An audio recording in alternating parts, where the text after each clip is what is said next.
Madam VP Harris, I'm worried about the election. Women's reproductive rights are on the line. Our Supreme Court is on the line. Our basic freedoms are being tested, Madam VP. I know you've been traveling across the country. What are you hearing? Yeah, girl, I'm out here in these streets. And let me tell you, you're right, Taraji. There is so much at stake in this moment. The majority of us believe in freedom and equality. But these extremists, as they say, they're not like us. What's good, folks? I'm Shaquille R, and you, my friends, are not. Today, we discuss problem, reaction, solution, and the use of narrative warfare in the scope of politics in the context of the events that we have seen go down over the past few weeks.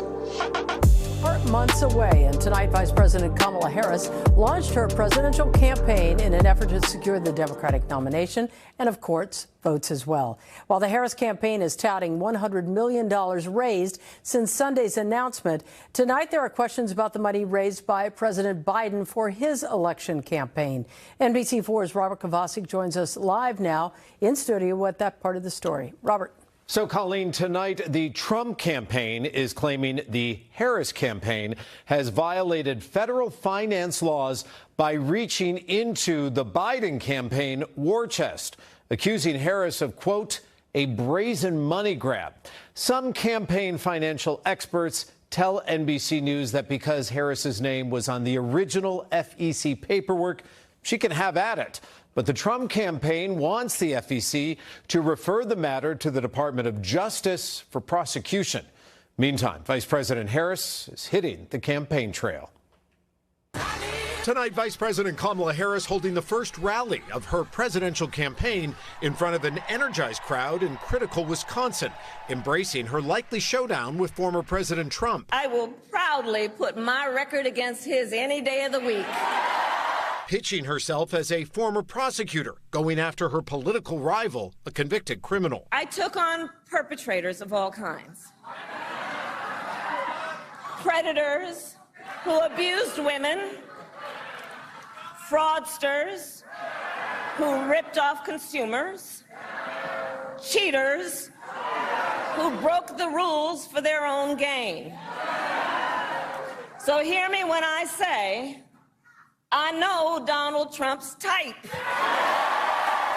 Zeroing in on Mr. Trump's praise of the Supreme Court for overturning Roe v. Wade. We trust women to make decisions about their own body and not have their government tell them what to do. The raucous event coming just hours after Harris became the de facto Democratic nominee. Her campaign announcing she has secured public support from a majority of the party's delegates ahead of next month's convention.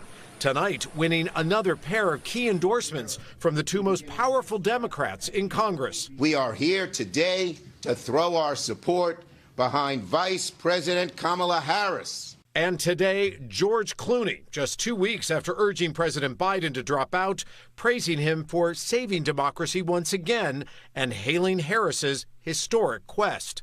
Late today, President Biden, who has now tested negative for COVID, returned to the White House, where he'll address the nation from the Oval Office tomorrow night, detailing his decision to leave the race following immense pressure from Democrats and lay out what he hopes to do in his final 6 months in office.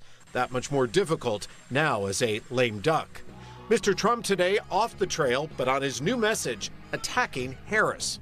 She's the same as Biden, but much more radical. She's a radical left person, and this country doesn't want a radical left person to destroy it.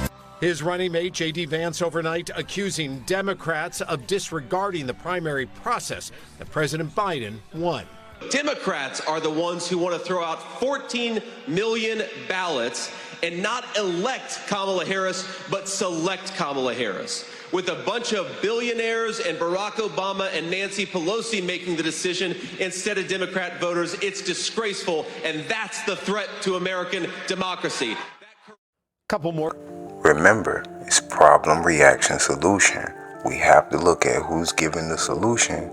In a lot of the cases, this is what I mean. I say in politics, it's two wings of the same bird.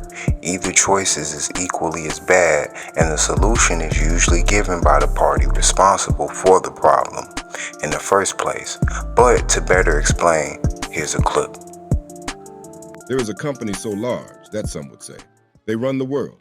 This company is called BlackRock. They tell the politicians what to do. They give donations to the media, which in turn means they stay in their pocket. They also have an annual turnover of over $6 trillion, which is acquired from owning a lot of other subsidiary companies. Their CEO has called for a meeting between two important politicians in order to influence the upcoming election. Now, my friends, we need to discuss the upcoming election. Hey, Trump, you okay, homie? I'm okay, buddy. Look, I'm not being funny, but I got golf at 3, so let me know exactly what you want me to do. Trump, I want you to play the right. Be against all social agendas. Make it believable. Biden, you're going to back the left, but on all topics, no matter how ludicrous they sound. BlackRock will, of course, back both your campaigns through our subsidiaries companies. So are we all clear? So I will be the social king, the man of the people. Don't worry, boss. I always play my part. Fine. I'll play my part. Look, as long as I get my chicks in golf, I'm fine. Now, Biden, we better get back to hating each other. Shame, since I consider you a friend. You see, whoever you vote for, the outcome will be the same, as it is the same hand that wields the puppets. The people we see are the actors. The producers and directors sit behind the camera, giving us the show we call Politics. The world is a stage. Don't fool for it. You'll find that men in the same society will take opposite positions in public. So you've got William Buckley, whom I call a House Conservatism member, but so is a man, for example, called Edwin Burt, who has a string of communist affiliations, which is about that long. And we'll get into this later. The method they use is that of the Hegelian dialectic. Thesis played against antithesis leads to a synthesis. In other words, for Hegel, for history to make progress, you have to have conflict. And when you look at the key people in the order, you will find that they generate conflict. So Bush and Harriman politically are conflicting. Coffin and Buckley, although part of the same order, are in public conflicting with one another because conflict leads to the new synthesis. Now that last clip was a clip from Anthony Sutton.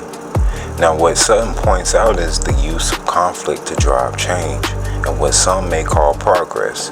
In other words, conflict drives progress, and narrative warfare, the conflict over meaning, is what I think we have witnessed with the event that took place with Trump. As I have stated before, we can all agree that we have witnessed something strange, but can't agree on what that strange thing is. Couple more developments we are following tonight. Former President Trump in an interview saying he is excited to debate Harris, calling debates a, quote, great way of exposing people. And former House Speaker from Bakersfield, Kevin McCarthy, on NBC News, urging fellow Republicans to stop calling for Biden to resign, saying if Harris were to become president before November, it would only help her campaign.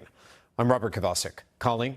I continue to think we have to make fundamental changes in civil rights, and those civil rights, by the way, include not just only African Americans, but the LGBT community. He wants to get away with, get rid of the ability of Medicare I did not oppose busing in America. What I opposed is busing ordered by the Department of Education. That's what I opposed. Making sure that we're able to make every single solitary person eligible for what I've been able to do with the COVID. Excuse me, with dealing with everything we have to do with. Look, if you will determine the outcome of this election, vote, vote, vote. If you're able to vote early in your state, vote early. If you're able to vote in person, vote in person. Vote whatever way is the best way for you, because he cannot stop you. And I'm going to continue to move until we get the total ban on the total initiative relative to what we're going to do with more Border Patrol and more asylum officers.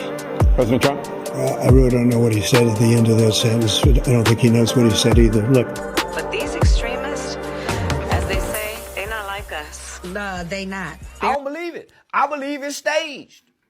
Because if it's not staged, where is his mother and his father to say, oh, I don't believe Jimmy did that. God damn it. Where them people at? Where his cousins at? Where the town is he from?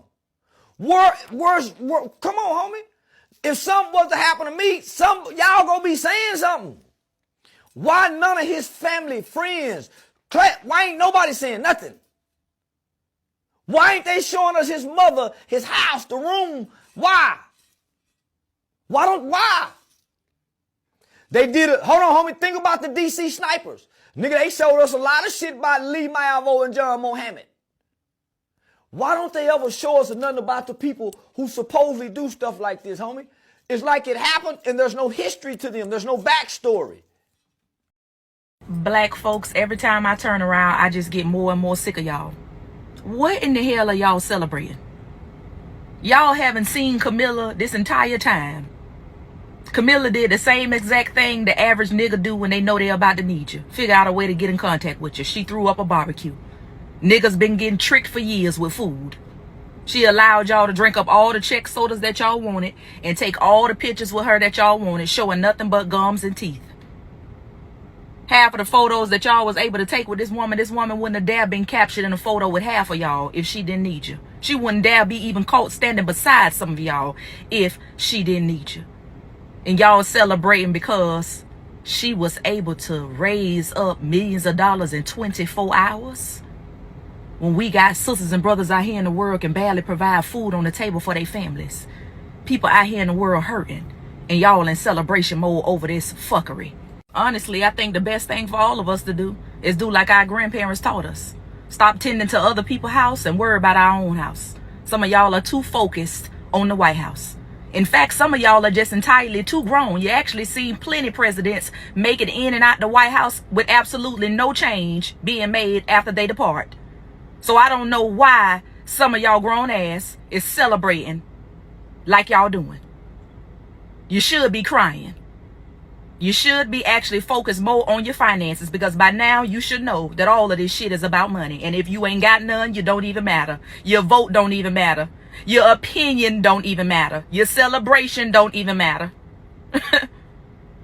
And let's just all stop deeming people to be the best fit for us just because we simply share the same skin color as them. And clear of the closing doors, please.